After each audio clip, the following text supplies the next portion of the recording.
Good morning. Good morning. The beginning service this morning, Tegan, would you mind ringing our bell? And I will make the first candle. Thank you.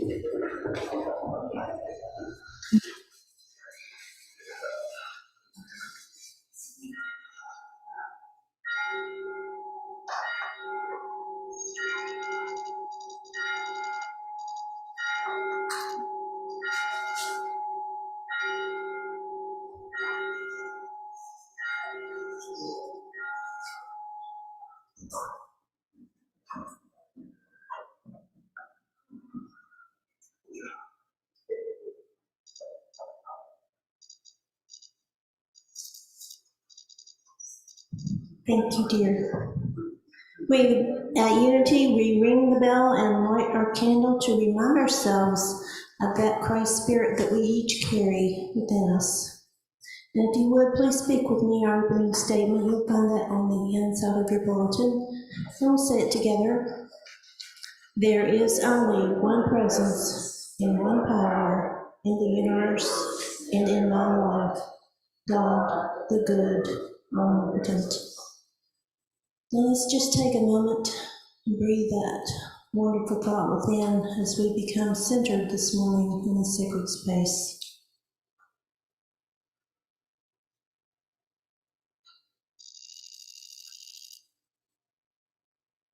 And now please affirm with me once more. There is only one presence and one power in the universe and in my life, God, the good, omnipotent, and so it is.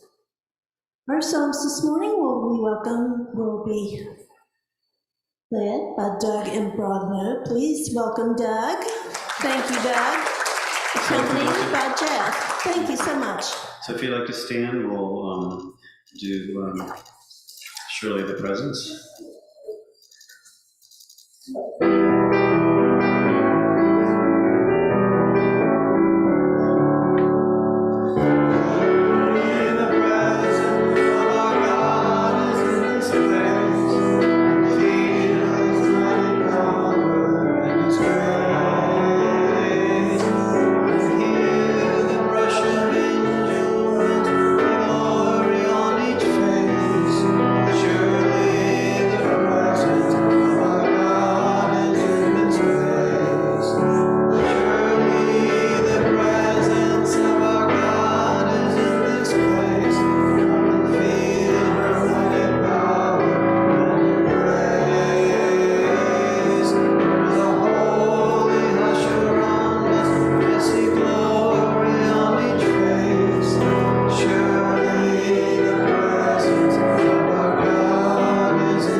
Turn to number 322 in your hymn book.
Doug and Jeff. Appreciate that. That was great.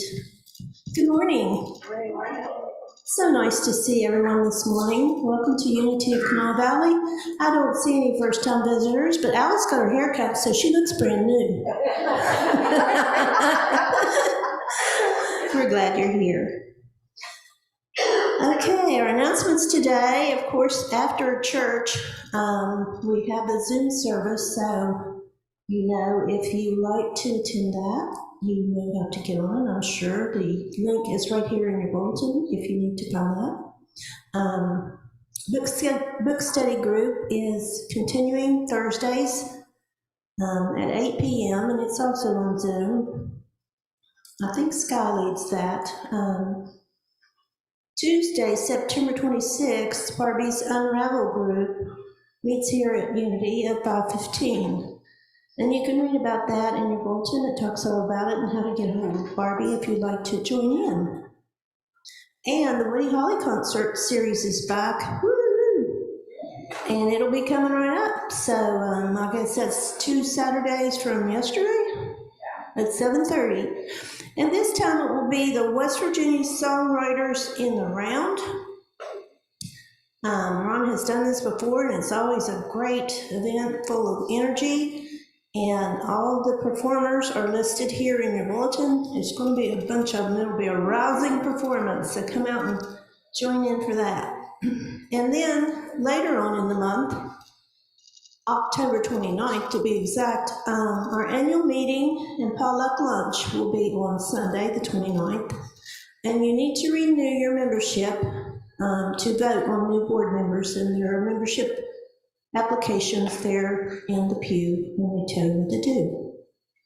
So other than that, everything else is as stated. You can read about the donations, the things that we do here to support the community and the Unity movement. So thank you so much for your support.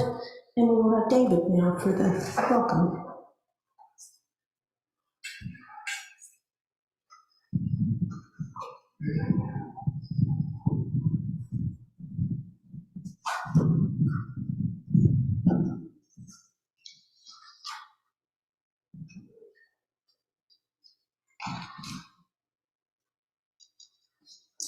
Good morning. My name is David Gepman, and I'm a member of the board here at UKV. Just a reminder that the after party will be on the Zoom after the service. And please zoom in from your phone if you'd like to join that discussion. On behalf of Sky Kirshner and the rest of the board, I would like to offer each of you a warm welcome and a sincere thank you for joining us to share in our service today. Today's speaker will be Phil Herndon, and the title of his talk is Overcoming Failure. And I'm sure that's something we've all dealt with at some point in our life. Sunday at UKV is probably a different spiritual experience than most of us were exposed to early in our life. But in fact, that's the reason most of us are here. To help understand what makes it different, we can start by looking at the definition of unity from Unity Worldwide Ministries. Their definition of who we are reads, unity is a positive approach to Christianity based on the teachings of Jesus and the power of prayer. Unity honors the universal truths in all religions and respects each individual's right to choose their own spiritual path. We see Jesus as our primary guide, our way shower.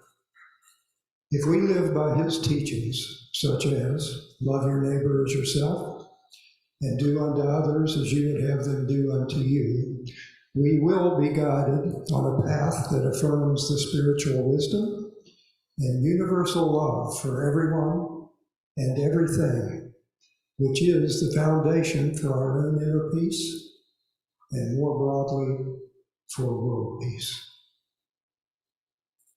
Unity respects the right of each person to choose their own spiritual path.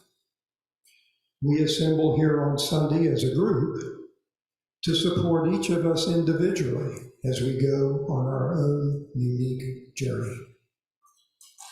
Please know that you're welcome here just as you are, that you're free to be yourself, and to believe whatever makes sense to you. We do hope that you will take with you everything that will make a positive difference in your life and just leave the rest behind. Unity believes in the power of prayer, positive, affirmative prayer. The concept that the light of God and the spirit of love is within each of us. Through the practice of going within, praying, meditating, we can discover this love. And this love is the source of all life and everything there is in the universe. Since positive affirmative prayer is such a central part of what Unity and UKV is all about, let's do that now. If you would, please close your eyes or soften your gaze if that's comfortable. Take a deep breath. Let yourself gently smile and say to yourself, I am a fountain of love. Love flows out of me. I am a fountain of love. Love flows out of me. Now imagine you are touching and looking at someone you love. Look them in the eye and let your gratitude for them fill your heart as you say to them, thank you for teaching me how to love. Thank you for teaching me how to love. Now, open your eyes and please stand as you're able. Yawn or stretch.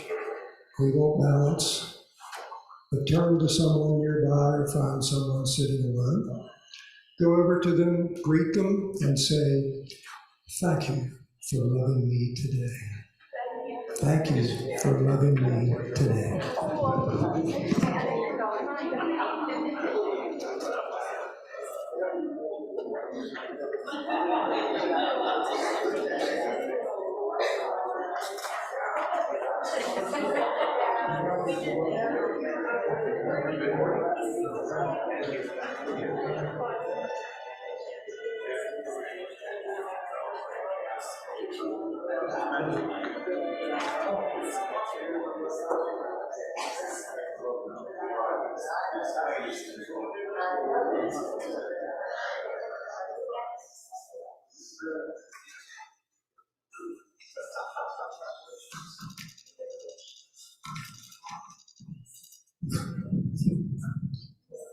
So again, I want to thank each of you for being here today. Please remember that every small thing you do makes a difference in the world we are all helping to create. I want to thank the universe, God, who is the source of all life and love, for giving us another day to live this spiritual journey.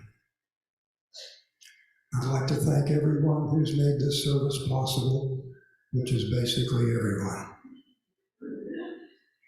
I'd like to thank the junior bell ringer, Tegan.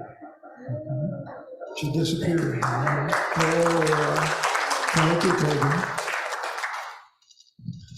And in closing, I would like to encourage you to spend some time in silence every day. And to encourage you to consider that God is your source and the teachings of Jesus can be your guide. The pen is in your hand to write your own script.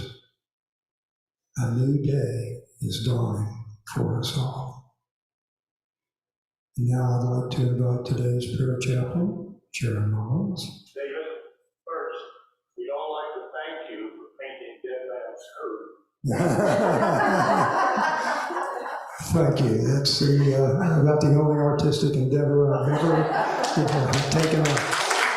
Well, it works. Lead us in meditation.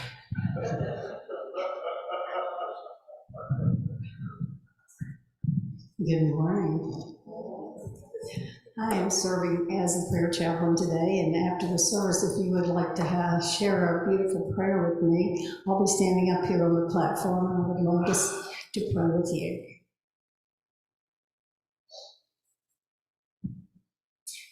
So let us take this moment to take a deep breath, and maybe a couple more, and just begin to settle yourself into that beautiful space where you feel the love and peace of God.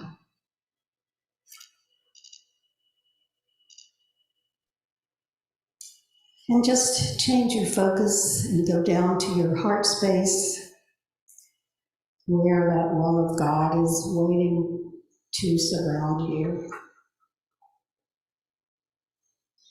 This morning, we're going to hear from a couple of interesting ideas.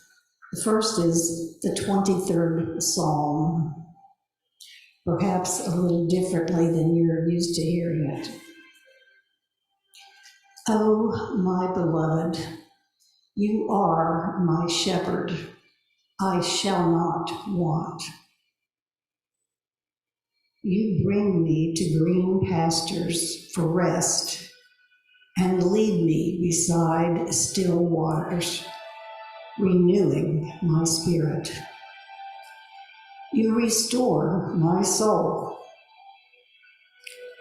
You lead me in the path of goodness to follow love's way. Even though I walk through the valley of the shadow and of death, I am not afraid, for you are ever with me. Your rod and your staff, they guide me. They give me strength and comfort. You prepare a table before me in the presence of all my fears. You bless me with oil. My cup overflows.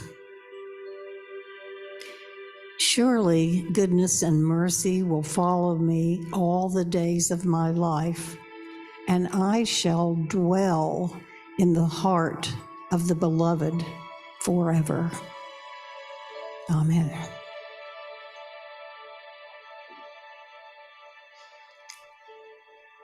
And now, from the writings of our beloved Myrtle Fillmore, one of the co-founders of Unity.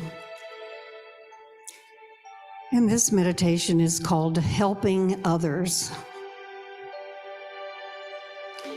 Instead of thinking of the people whom you have believed to be evil and an undesirable influence, think of the goodness of God in the life of all his children. Think of God as everywhere present: life, love, peace, power, and life. Think of all men, all women, all children as abiding in God's presence and expressing God's qualities. As you do this, you will touch the reality of individuals, and you will invite only the best from them.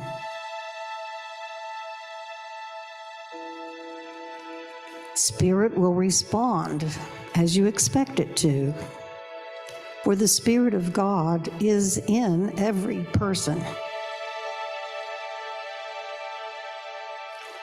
Some persons have not yet awakened to this realization, but as you declare the truth for them and expect it to express through them toward you, you will receive only loving and considerate treatment from them.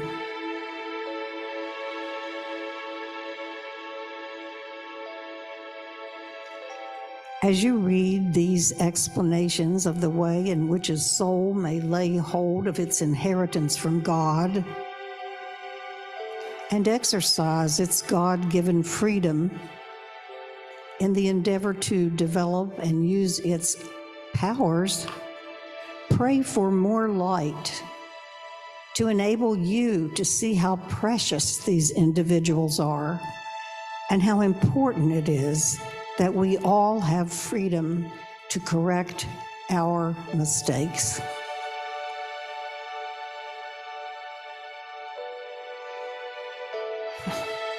The best way to help your brother is to pray for him to be spiritually illumined.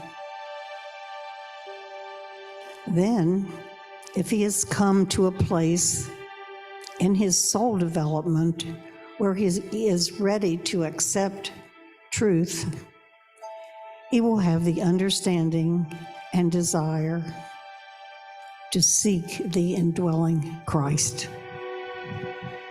And so it is. Amen.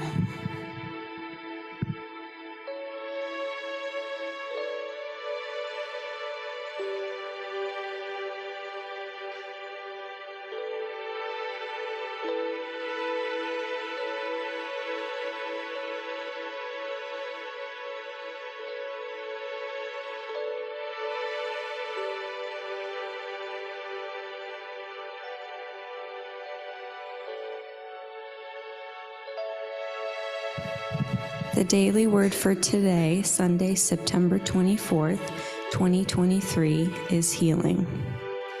Divine life lives as me. I am whole and well. When I am experiencing a healing need, I focus my thoughts beyond illness and discomfort. Even as I seek treatment for the injury or illness, I see myself whole.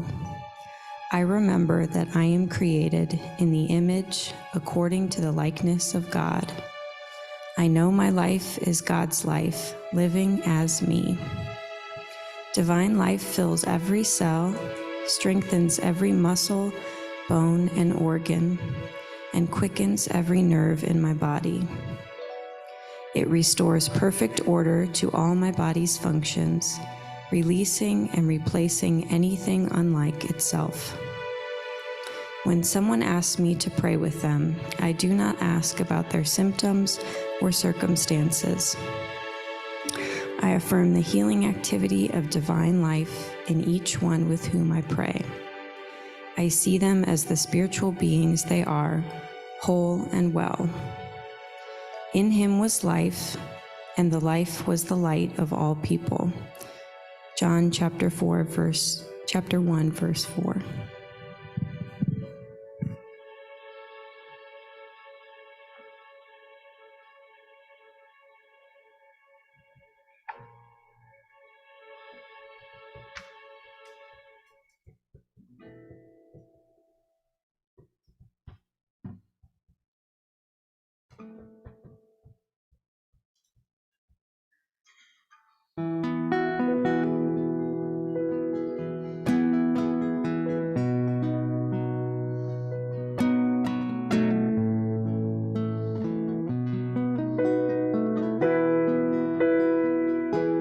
Some say love, it is a river that drowns the tender reed. Some say love, it is a razor that leaves your soul to bleed. Some say love, a hunger, an endless aching need.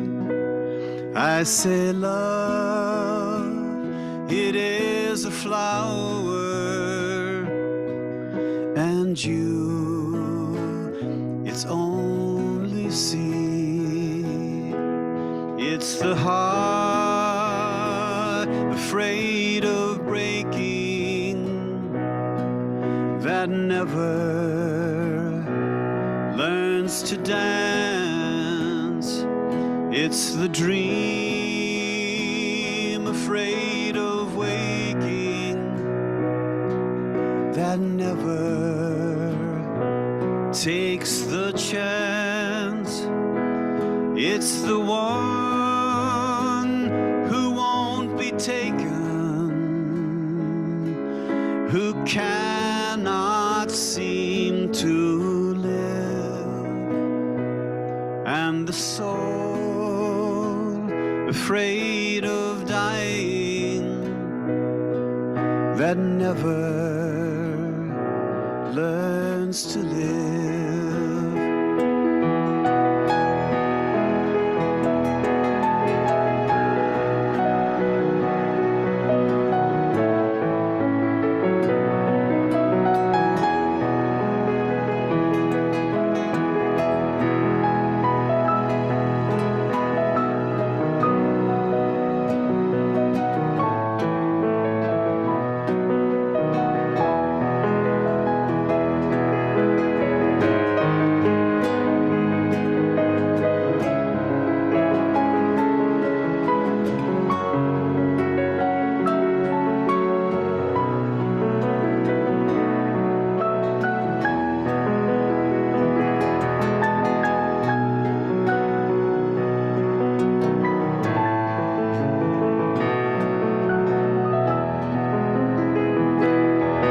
When the night has been too lonely and the road has been too long, and you think that love is only for the lucky and the strong, just remember, in the winter, far beneath the bitter snow, lies the seed that with the sun's love in the spring becomes the rose. Lies the seed that with the sun's love in the spring becomes the rose.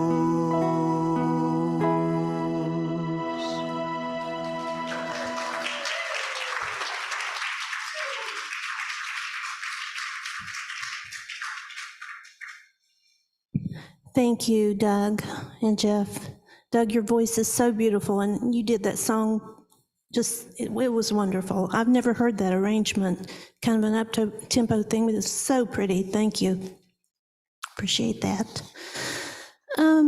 Well, we have a first-time speaker this morning, a Unity virgin. Phil Herndon is going to deliver the message this morning, and I have no idea what he's going to say, but I know what it's about, overcoming failure, and I can't imagine this guy ever failing anything. Thank you. Please welcome Phil. Yeah, I'll take this one. So thank you so much for the introduction and the opportunity to stand in front of you today.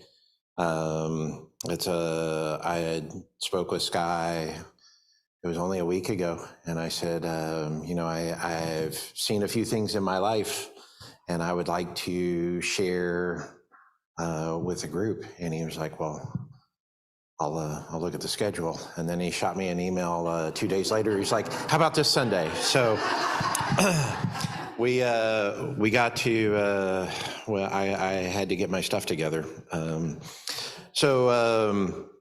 And thank you again for Tegan ringing the bell.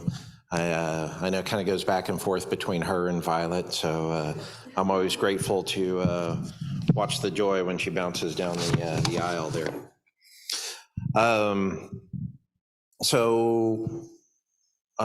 What I wanted to do today is I wanted to pass on some of the lessons that I have learned about failure and about how to overcome failure, and hopefully this perspective that I pass on is something that you can use in your life. I have quite often told this story while consuming adult beverages and around a campfire, because this is a military story. And I'm going to kind of go through some of this. So before we can talk a whole lot about failure, we have to acknowledge that it exists. We have to acknowledge our humanity and that we're going to fail. We have to acknowledge the past failures that we've had in order to go through and take a look at them, whether it's as parents or as children, employees, if you've messed something up, and husbands and wives. We've all had to deal with failure. But what I'm here today is to show you how I've dealt with these failures and how I internalized them into being the person that I am standing before you today. And hopefully, if nothing else, this is just another tool for your toolbox. So to kind of get to where the story is, I wanted to tell a little bit about who I am, because I don't talk much about who I used to be anymore. It's kind of nice. And while most of you know me as Violet's dad, it may come as a surprise to know that Violet in dad is not my first and last name. But for the life she's given me, I would gladly change those names. So here's a bit about me. There's a brief 17-year period of my life where I lived in southern Oklahoma and all over, and I lived in Georgia and all over, and I moved around, new school every year. I was 17 years old when I joined the Army. And in 1991, I started a 25-year military career. And the first 4 years of the military, I was a paratrooper. I jumped out of airplanes for a living. I was an airborne ranger. I was in the Ranger Regiment for a while. And then I was in the airborne unit in Vicenza, Italy. I spent 13 of my 25 years in overseas environments. I've been deployed 5 times. I've spent time in Africa in 1994 when the Tutsis and Hutus were going at it. I spent time in Bosnia and Kosovo when the Kosovos and the Serbs were going at it. A couple tours in Iraq. And then if I wasn't going somewhere, I was preparing to go somewhere. And that preparing to go somewhere is where we're going to get to. For the first 4 years, I jumped out of airplanes, and I decided that was not enough excitement in my life. So for the last 21 years of my career, I spent defusing bombs. So I was an explosive ordnance disposal technician. It's more commonly referred to as the military's bomb squad. And in that capacity, we have a motto, and that motto is initial success or total failure. You either get it right on the first time, or it's someone else's problem. And having to train to be at a high level of perfection for such a long time gave me a lot of lessons on how to deal with those failures, because I had plenty, Most of them were in training and preparing. Some of them were close calls and running away, and some of them were regrouping and doing this. But this is a lot of what shaped the guy who's normally sitting back there playing with my daughter while she's listening. And hopefully the perspective I'm going to give you, whether or not you're a world-class mountain biker and recovering from a failed wheelie, you're welcome, Sky. Or if you're missed the curb in the parking lot, it's not about what you did. It's about how you take away from it. And that's what this church has taught me over the last year, and why I enjoy coming here so much. Is the lesson is always what you take away from it. So here is the story. My work is in small 2-man teams or 3-man teams, mostly in 2-man teams. So it's just a team leader and a team member and one explosive device. And when you're actually working on it, it's just one person and one bomb. And there's an event. It's several months long, and it's the kind of the culminating training for team leaders. And every team leader goes to the school, and we all sit there and we work on each other's skills. And it's like I said, it's about 4 months long. And at the end of this is a large go at it, do every test, and you have to achieve perfection to go through and graduate this test. Some of these are individual events, and some of them are group events. And it's the group event that I'm gonna tell you about today. There is for most of these challenges, we have 1 hour to do it. So you have 1 hour to assess the situation and take care of everything. And the longer it takes you to assess the situation, the less time you have to actually clear the hazards there. So I want you to picture a group of 2 groups. One group of 16 people. This is my class. And then in this class, we have 2 groups of 8. And we all go to this one challenge. And one team's one group of 8. And this is my day to lead the group. And this is my story of leading my group of 8. We have go to a small nook in the woods, and we have a truck. And on the ground behind the truck is a 500-pound bomb. And there's tape on the ground around the bomb. And this has got some visual aspects to it, so I apologize for the Zoomers. But if you can just imagine a 500-pound bomb and a 10-foot square around it. And there are rules to the game. The game is you have to get the bomb into the back of the truck. And you can't lift it yourself. And you have to be outside of the square when the bomb's off the ground. And this means you've got sticks and rope, and you've got to do all sorts of levers and management and everything along those. And it's a big, long line in. It's a huge evaluation on how to work with pulleys and systems. So as I was sitting there and I was looking at the problem,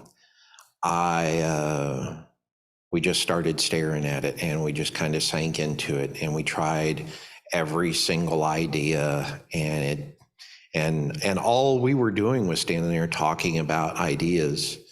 And on the other side of the shrubs, roughly 3 minutes and 26 seconds later, we heard the loud thump of the other team's bomb going into the back of the truck.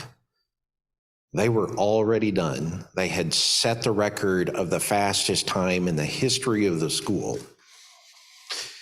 And we hadn't even started. So we knew we weren't going to win this competition. So we just needed to finish. So as we went through and we worked, we looked, and we tied knots, and we worked levers, and we used rope against tree, and we created every friction point that we could. And if you know, ropes and friction are not your friend. And ropes and friction and not your friend also creates people and friction, and that's not your friend.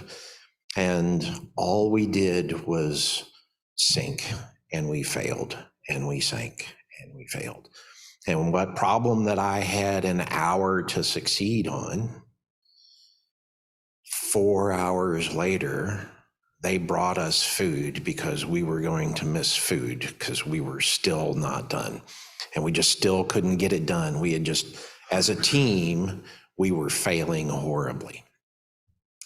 And we stopped and we ate lunch or dinner at this point because it's like almost 6 o'clock at night.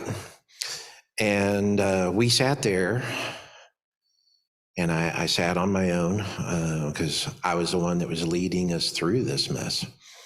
And as I sat there, I looked out and I looked at my team, and they were all mad at me.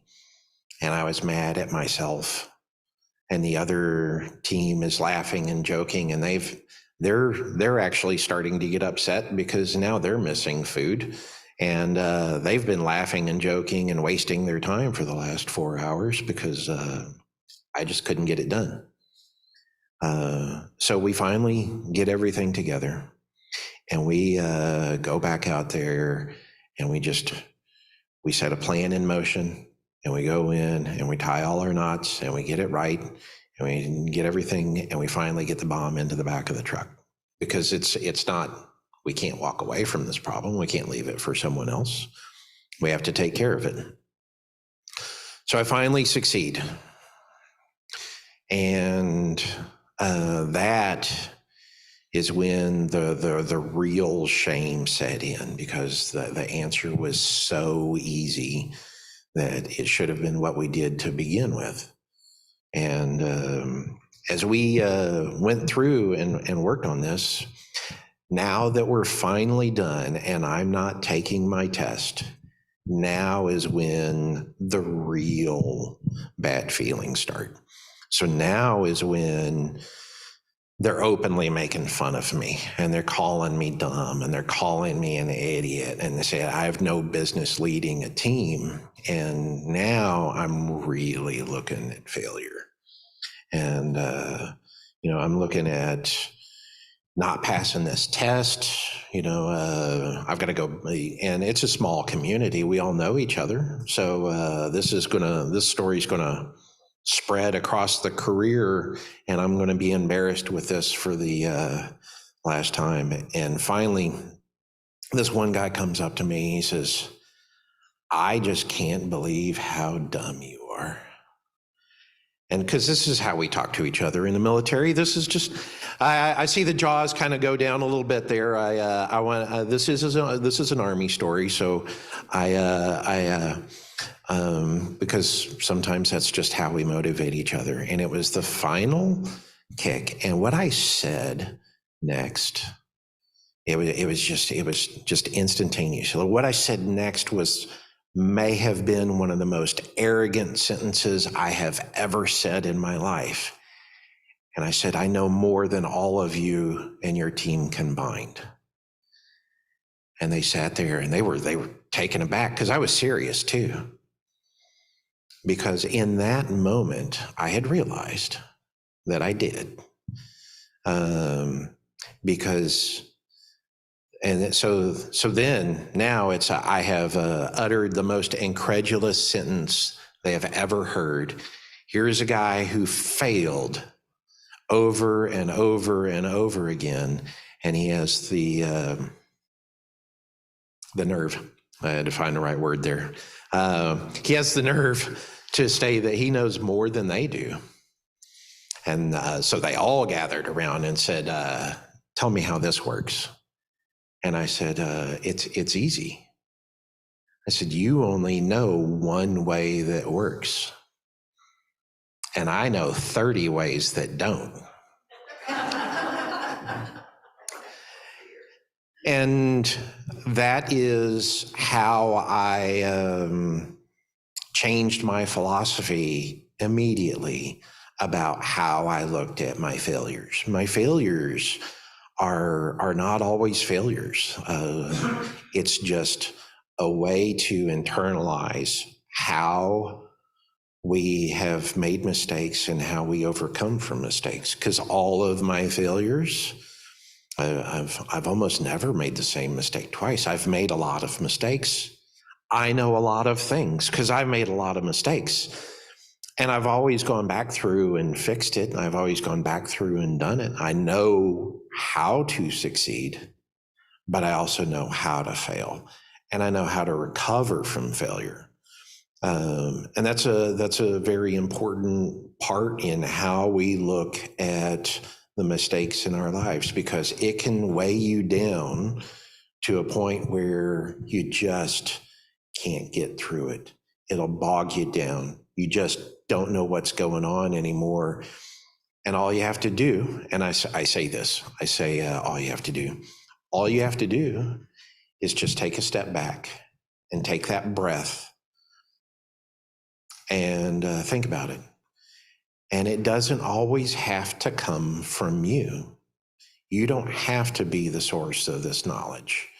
When we had the car accident out there, where that went over the edge, it could be very easily a huge embarrassing moment for her.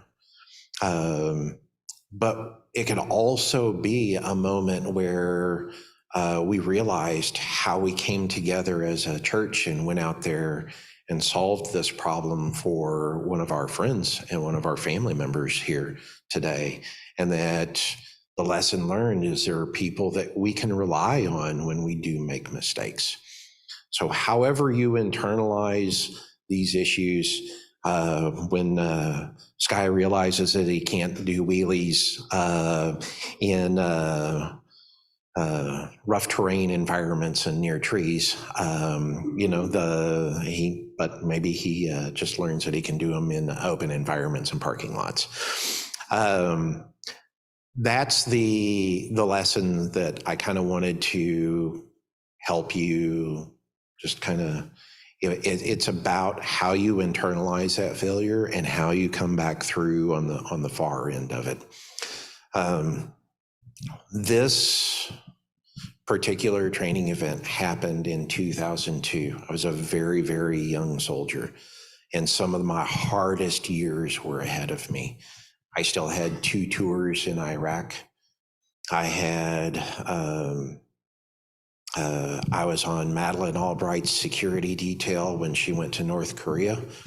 I had literally hundreds of roadside bombs ahead of me in my life. And my work in Bosnia and Kosovo still ahead of me at this point in time. So I was a very young team leader when this happened, and I was able to take these successes and put them in some of the most hostile environments on the planet. And I was able to come out of this because I know that there's a time for failure, and there's a time of how to learn from your failures, and there's a time to figure that out. And when nobody's shooting at you, you have all the time in the world. I can promise you that. So if you ever want any help trying to understand an appropriate way of how to internalize something, just talk to somebody, because that's what's actually worked for me most of the time. Running these stories through my friends, sitting around campfires, drinking, telling these stories. Most of the time, it's at my own expense, and I'm having a lot of fun because I'm with my friends who were with me that day. And that's the other thing that I learned, is that one failure then, that wasn't the end of those friendships. Those guys are still with me today. And we still rib each other about it, but you don't have to wear that burden of failure your entire life. When you've made a mistake, you don't have to run through it. Yeah, it might be uncomfortable to rip out a few rows of stitches and redo it, or you can just leave your Amish stitch in there and move on to the sleeves. That's about all I got for that. That's my mom's knitting reference for those of you who. Does everybody know what an Amish stitch is? So so the Amish believe that no one is perfect, and they believe that nothing that man creates is perfect. And if you've ever seen their work, it's pretty close. An Amish stitch is a deliberate flaw put into the pattern so that their blankets and their creations won't be perfect. So if you ever mess something up, you can just call it an Amish stitch and move on. So it's about perspective. This lesson today was hopefully about how the tools you can use to overcome failures and mistakes that you may have had. You can turn around and be determined and go back through and fix them. You can reach to a friend and help you walk through, or you can just sit down, eat your dinner, and go back and get it done right. But you will always know more for failing than you will for succeeding at the first time only.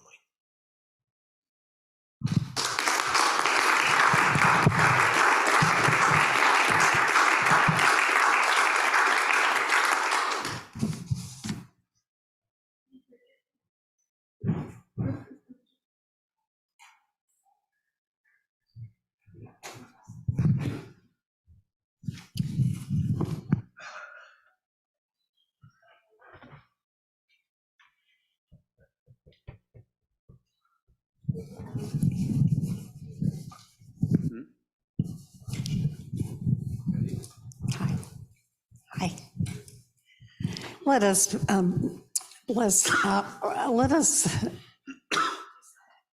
come back to reality here. I think I'm still in the woods there.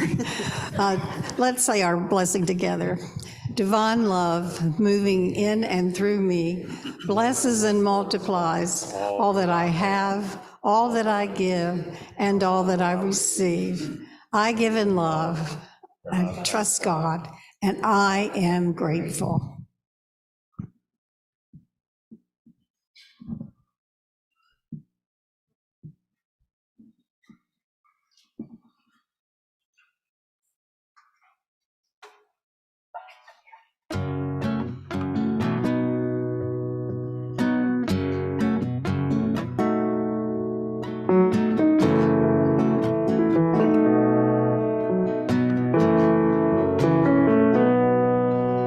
This is a song called Love is the Water by a band called Brother Sun.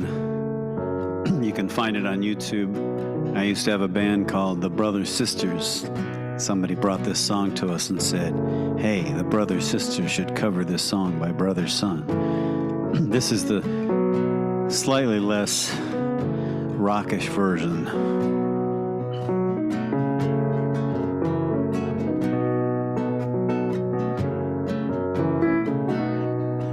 You say your heart's been turned to stone. You say you wanna be left alone. You say love only made you weep and moan. Let me tell you something that you know in your bones. Love is the water that wears down the rock. Love is the water that wears down the rock.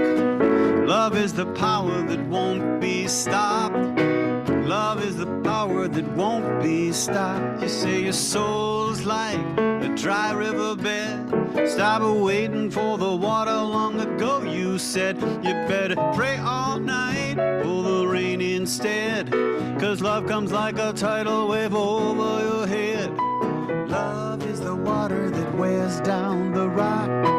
Love is the water that wears down the rock. Love is the power that won't be stopped. Love is the water that wears down the rock. You say you're waiting for love, it takes too long. It dulls a sharp mind and it weakens the strong. Well, you may be right, but you may be wrong. 'Cause love can make a mountain come a-tumbling down. Love is the water that wears down the rock. Love is the water that wears down the rock. Love is the power that won't be stopped. Love is the water that wears down the rock.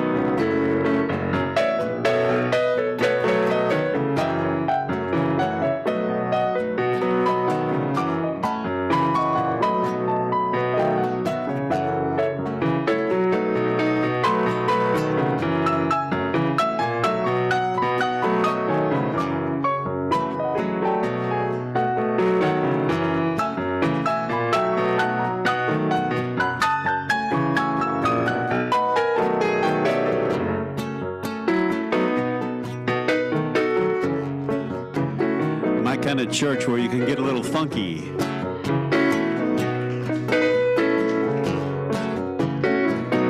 Well, now the river washes over every woman and man. Feet in the gravel and mud in your hands. Nothing can stand against love's command. Every boulder turns into a grain of sand.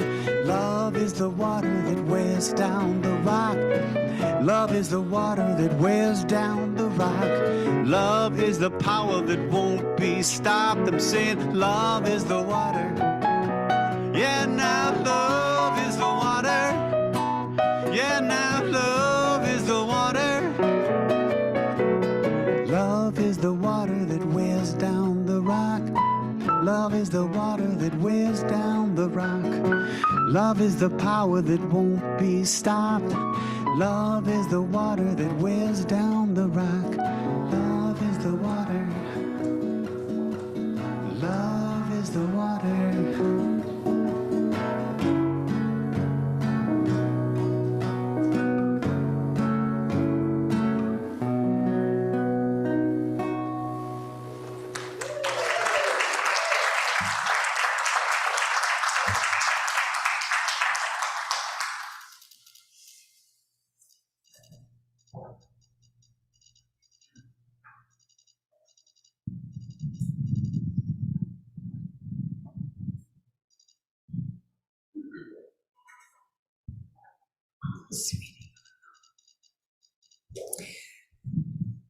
This morning, as we bless this offering together, we give thanks for the many, many years of support and encouragement from each and every one of you that continues to bring this group together, power this church, and be a huge blessing to our community. So we say thank you, thank you, thank you for your support, for your love, for your friendship, and for all the interactions that have blessed each of us for these many years in this beautiful congregation, in this beautiful church. We are grateful, and so it is. Amen. So let us join together for the peace song. I'll put that in the front row.